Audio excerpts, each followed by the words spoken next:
أعوذ بالله من الشيطان الرجيم. بسم الله الرحمن الرحيم.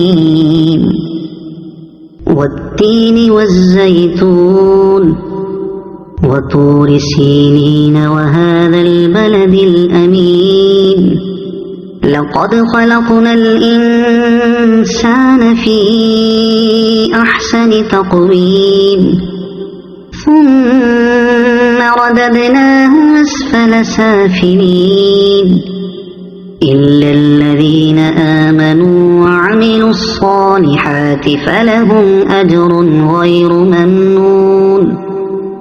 فما يكذبك بعد بالدين أليس الله بأحكم الحاكمين.